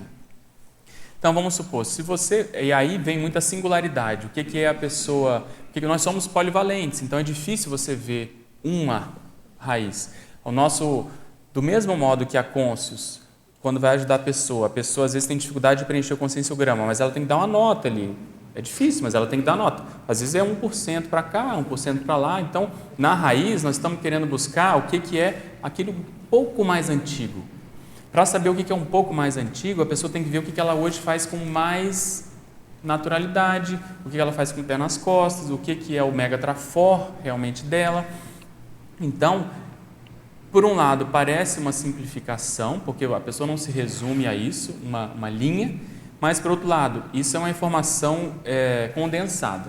Então, vamos supor, quando eu sigo muito o jeito que o professor Valdo fazia, ele fazia essas estigmatizações cosmoéticas, vamos chamar assim, ou falava, fulano, você tem que estudar monarquia, por exemplo, e monarquia, a pessoa não se resume a isso, deve ter vidas em outros contextos, mas aquilo para ela é uma senha, aquilo tem um cosmos ali.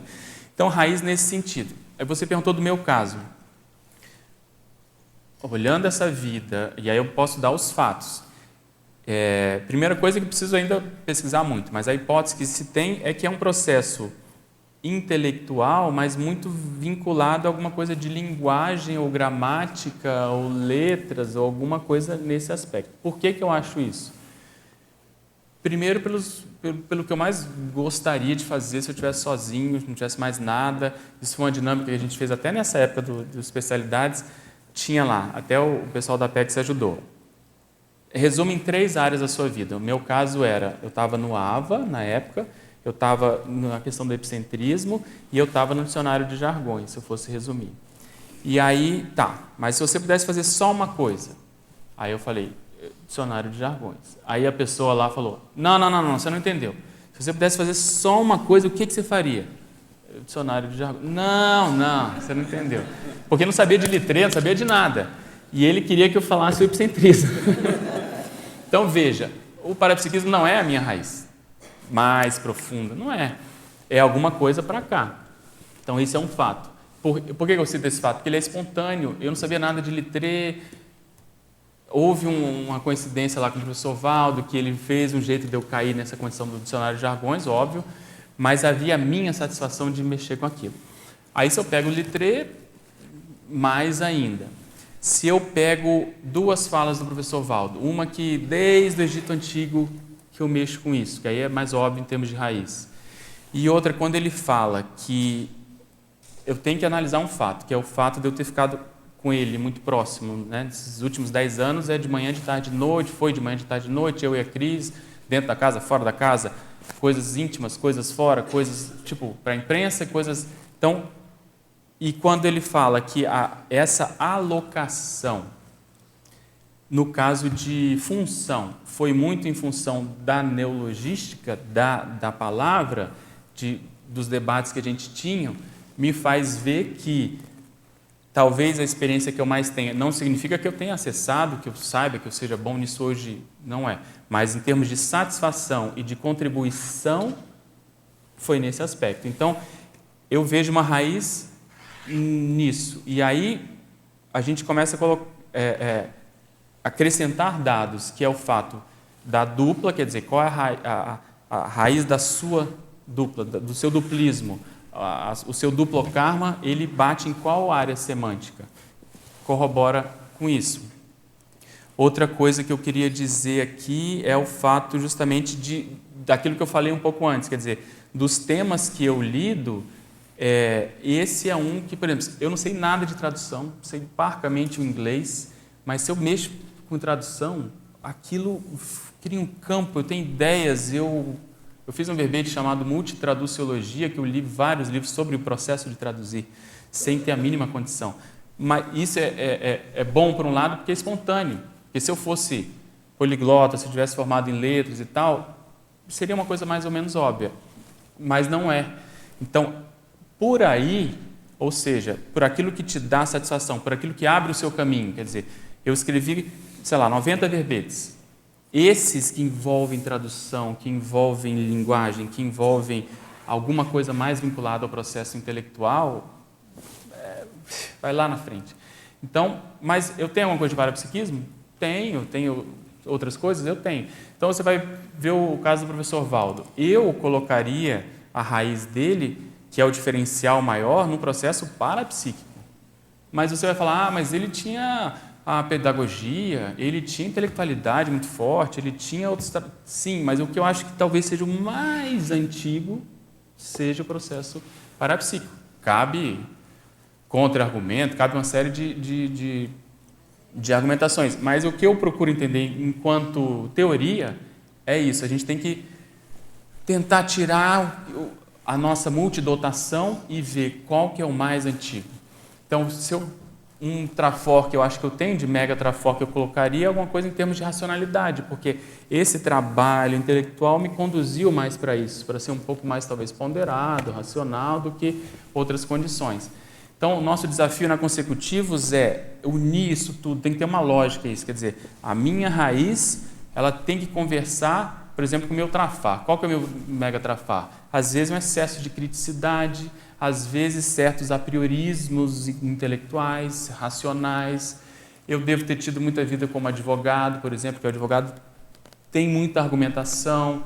Então, você vê que esse processo, porque é o da linguagem, como é que você vai argumentar certas coisas. Então, se você não souber lidar com isso, isso pode descambar para um lado, descambar para o outro. Mas você vê, a tentativa é você entender a consciência mais como um todo, quer dizer, juntar essas pontas todas da manifestação e ver se há uma lógica serexológica nisso. No curso Retrosenha, é um primeiro passo para as pessoas, para nós mesmos, começarmos a fazer isso. E hoje está muito melhor, mas pelo que a gente observava, havia essa dificuldade de juntar, porque ou o diagnóstico não estava tão preciso, quer dizer, às vezes o megatrafor da pessoa, o megatrafar, ele estava um pouco, não era ali em cima do lance, aí ela tinha que refazer, voltava na consciência, melhorava, ou ela não entendia a manifestação dela ainda de um modo mais assim coeso. Então, quando a gente faz essa abordagem mais tentando juntar as pontas, você tem uma nova perspectiva, que é o paradoxo que eu sempre falo, quer dizer, você volta para o passado que teoricamente já está parado, aquilo já aconteceu, mas aquilo te dá novas perspectivas para o presente, é totalmente paradoxal, porque é uma coisa óbvia, você mudou, você está em outro contexto, tem outras ideias, e aí você lida com aquela informação de um modo completamente diferente. Então, por que a gente resolveu estudar a raiz serexológica? Primeiro, é para mostrar que nós não estamos fazendo nada de novo. É a mesma ideia. Estou estudando Pitágoras mais agora aí, com a ajuda do Jarbas, né? Foi feita uma comunidade, tinha processo de vidas passadas, tinha processo do parapsiquismo, tinha um processo da autoaperfeiçoamento, tinha uma série de coisas que são muito parecidas com o que nós fazemos aqui. Só que não é igual, óbvio, porque o tempo mudou, o misticismo, muita coisa caiu, a gente tem outro nível de informação, porque existem verpons que realmente já estavam lá, mas tem verpons realmente totalmente novas na Conscienciologia que não se tinha na época, não se tem em lugar nenhum, né? Só se vê aqui. Então, quando a gente faz essa ida ao passado e voltar, você consegue ficar mais centrado, você consegue entender mais o que você veio fazer. Quer dizer, tem coisas que eu já venho fazendo de um modo ou outro. Mas qual é o diferencial? O que eu não posso deixar realmente de bater na tecla, de ser novo, que aquilo vai fazer diferença, principalmente para as próximas vidas? Então, nesse aspecto, eu vejo isso. Outra coisa, olha que coisa interessante. Quando você puxa a raiz, tenta puxar essa raiz e ver o contexto, onde que você estava metido, você começa, então, a complexificar, como eu estava falando. Falei da dupla. Outra coisa são essas amizades, as pessoas que estão mais próximas. Ver o seu caso com o Heber como é uma coisa interessante. Lá em Brasília, nós estávamos juntos, bem juntos. Aí a coisa separa, daqui a pouco nós estamos aqui junto de novo. Então, se for ver nesse aspecto de parentela, vocês são pessoas com as quais eu tenho mais assim, liberdade, intimidade, alguma coisa nesse aspecto. Então, aí a gente teria que juntar essa minha pesquisa com a pesquisa de vocês, para ver aonde que isso, juntou no passado e veio para a gente hoje estar embolado aqui de novo. Então, o processo de estudar a história, propriamente dita, já dá uma cosmovisão, né? Porque a pessoa ela vê que nós somos fruto da história realmente. Mas quando você coloca a multiexistencialidade, a abordagem para-histórica, isso fica muito mais crítico, muito mais complexo, porque entram essas afinidades e entram também as desafinidades, né? Entram as coisas bacanas, mas também entram os desafios evolutivos. Então, é mais ou menos nesse sentido, é o que eu procurei pensar, mas você vê que não se resume a isso, né? É uma síntese. Uhum. Tentando seguir esse raciocínio da raiz. Quando apareceu a personalidade do Darwin, o pessoal falou assim, mais naturalista, biólogo, foi para direito. Aí tem a questão das leis, né? Exatamente. Eu poderia, por exemplo, fazer uma hipótese, lançar uma hipótese sobre essa questão das leis. Se a gente vai para a Grécia, os filósofos, o que eles faziam? Eles tentavam entender o universo e eles tentavam criar leis que pudessem justificar o mecanismo e antever o mecanismo da natureza, da vida, do homem. Então, assim, eu não sei até que ponto essa questão da lei não está nessa raiz. Sim, né? eu acho que sim. Você vê, a gente estava comentando aqui com o Alexandre. A gente quer entender o mecanismo da série X, né? Quais são as leis que estão subjacentes. A lei de causa e efeito, por exemplo. Eu já escrevi muito, já falei sobre isso, já demos aula. Quer dizer, quais são aqueles parâmetros que funcionam para todo mundo, independente se é um serenão ou se é uma consréu. É igual a gravidade. Eu sou um serenão, faço isso, acontece. A consréu faz isso, acontece. Quer dizer, independente do nível evolutivo, existe aquela lei, aquele parâmetro. Então, quanto mais a gente entende o processo holocármico, mais você tira partido. Quer dizer, você sabe que a coisa vai cair. Então, você já tira partido disso, já não vai deixar as coisas caírem no chão. Holokarmicamente é isso. O que eu penso do evoluciólogo, uma das coisas é essa. Ele entendeu o processo. Então, ele tem mais experiência nisso, ele vai ajudar a pessoa a entrar no mecanismo para não ir contra essa lei. Quer dizer, não ser egoísta, não ser anti-assistencial, não ser anti-cosmoético. De algum modo, ele ajudar a pessoa a ir entrando nessa roda evolutiva. Então, eu concordo. Tem muito processo que é a mesma coisa na espiral, quer dizer, entender as leis. Só que agora a gente está num outro nível da espiral, porque ficou mais complexo, porque tem a multidimensionalidade, tem a grupocarmalidade, tem essas variáveis que a gente estuda na Conscienciologia. Pedro, só tem 4 minutos. Eu queria saber o seguinte, você estudando a personalidade do Littré, já dessomado, no caso de uma pessoa, no caso eu estudando uma outra personalidade também dessomada, que é a Annie Sullivan, qual o maior cuidado, ou os maiores cuidados, ao trazermos à tona determinados aspectos da holobiografia deste Tem alguns estudado? cuidados. O primeiro cuidado é aquilo que a gente falou, como você lida com isso? Qual que é a relação que você tem com essa informação? Em termos de proex, em termos grupais. Outra coisa, em termos de cuidado, é evitar qualquer tipo de, entre aspas, adoração ou defesa daquela identificação, biografia. No caso, você... Porque é natural, quando acontece uma identificação, a gente começa a se empolgar, que a pessoa fez isso, que a pessoa fez aquilo.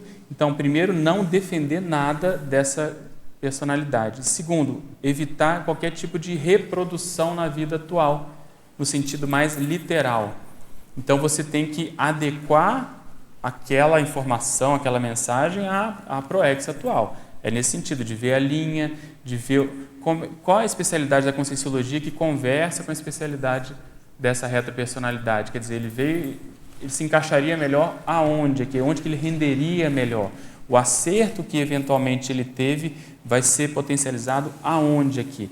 Então, é você saber lidar com a informação no nível que ela tem. E, além disso, como a gente comentou, expandir a abordagem além da pessoa. A pessoa está aqui, mas você quer saber o entorno. Então, a pesquisa sempre continua, como eu falei, essa questão do Littré sempre vai ter camadas.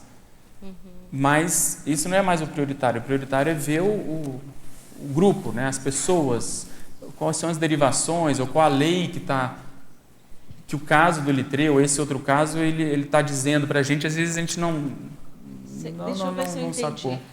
Quais são os fatos e os parafatos que mais se identificam com aqui e agora, com a personalidade atual? Isso, fazendo essa atualização. Hipótese, né? Por hipótese, fazendo essa atualização. Então, você tem que ver, por exemplo, nesse caso, qual é o nível de assistencialidade que havia lá e que há aqui. Essa assistencialidade, ela se complexificou no bom sentido, quer dizer, ela ganhou tons parapsíquicos, ela ficou mais, de algum modo, mais elaborada. Entende? Qual que é como que aparece essa condição? O temperamento bate, não bate? Em que nível? Como que é essa pesquisa do temperamento? Uma coisa importante na pesquisa do passado, até para a gente ir encerrando, quanto mais nós assumirmos funções de liderança, mais as coisas aparecem. Quer dizer, porque a pessoa está ali exposta, ela tem que tomar decisão, ela recebe críticas, recebe apoio, então mais ela vai ter dados para ela poder lidar com com a própria condição dela. E aí, quando ela faz esse jogo para o passado, ela tem mais chances de tentar se encontrar, quer dizer, o tipo de liderança, o tipo de reação, como é que ela lida com isso, o que acontece. Então, você vê, tem pessoas na CCCI que assumem liderança e aquilo potencializa e ajuda todo mundo. Tem outras que assumem liderança e acontece um problema, dá um pequeno caos. Por quê? O holopensene da pessoa ele é potencializado. Ela vai ter uma aglutinação, vai ter uma polarização. Então, isso é uma das formas até para a pessoa, para a gente entender o processo de saldo da ficha. Então, a pessoa tem que assumir, o ideal é ela assumir, mas ela tem que saber lidar com a posição de liderança da melhor forma, porque não é uma coisa linear, bacaninha, bonitinha, que vai dar tudo certo. Sempre tem problemas, que faz parte da própria função, da liderança, do desassédio daquela atividade. Então, eu vejo isso. Eu acho que a gente não querer reproduzir literalmente uma vida na outra.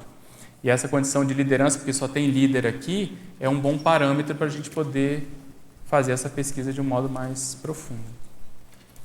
Beleza? É isso?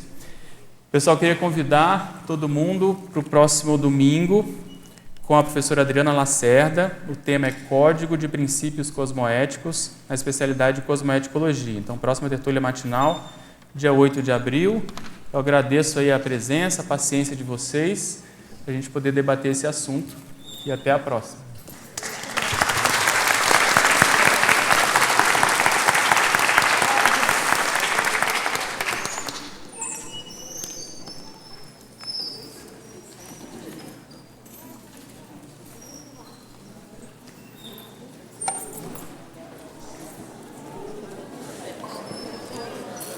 Obrigado.